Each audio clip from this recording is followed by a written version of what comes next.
बरहै बारिश कऊ मरिया की बाबा बियाह करई हो बहिनी दई दिए धन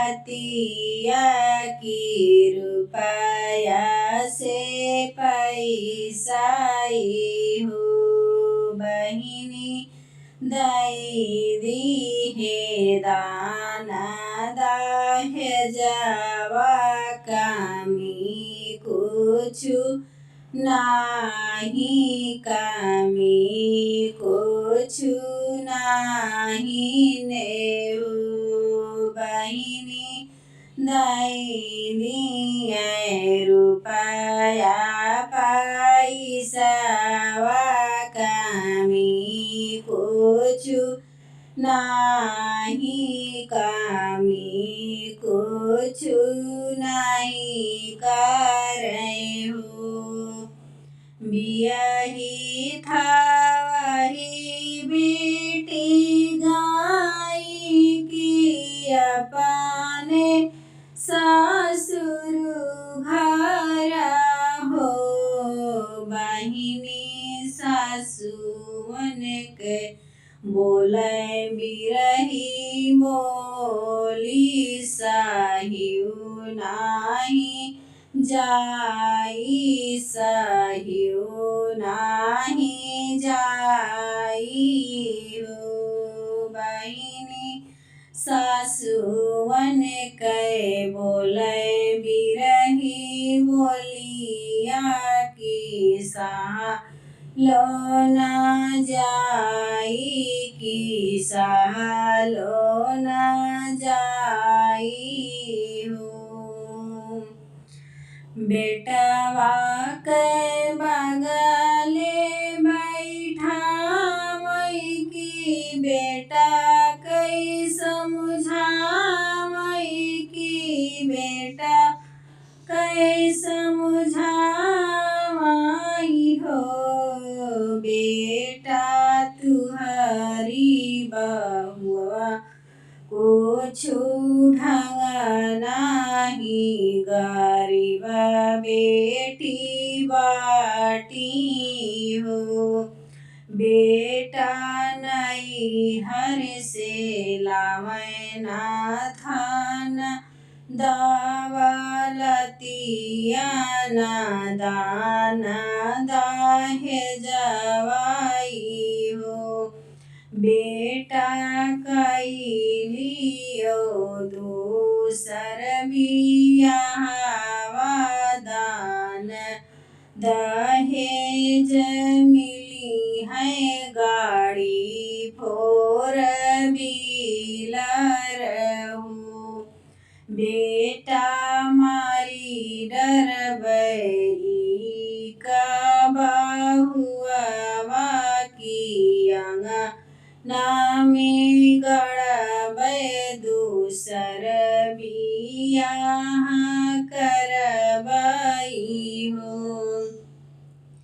यतने बचने सुनई बेटा की मनवा में सोचाई हो बहिनी बसी गए मन के मन में पाप बहुआ मारी डारे बहुआ मारी डारई हो सासु जे गटई दबामई की पियालात मारई की पियालात मारई हो बहिनी मारी आंगनवा में गाड़ई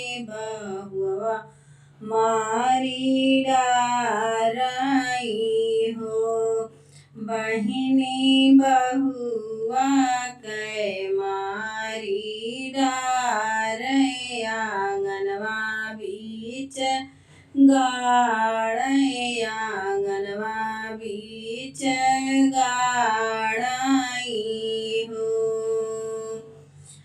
दुई चार दिन के बाद बीरन भैया आवई बीरन भैया आवई हो। बहिनी नहीं देखे आपन बहिनिया तो सासू से ती पूछे तो सासू से ती पूछाई हो।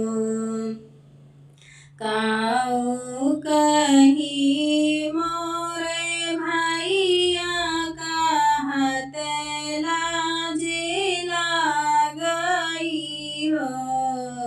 भैया तोरी बहिनी घर से भागी गईली पता नहीं चलई हो। भैया लईली धन दौलतिया कुली है गहनवा तो भागी गई हो। यतनी बचन सुने बहिनिया आंगनवा से बोलाई हो। भैया हमारा के मारे बेटा माई आंगनवा बीच गाड़ई हो। भैया हमारा के मारी सासू पौर मोरे पति आंगनवा बीच गाड़ई हो। यतनी बचन सुनई भायावा की अचना धारी रोवई हो।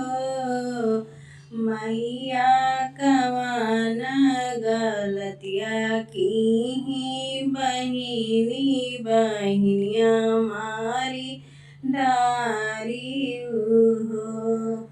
मैया ऐसन कह हमारी बहिनिया बहिनिया मारी डारी आंगनवा बीच गाड़ी आंगनवा बीच गाड़ी हो।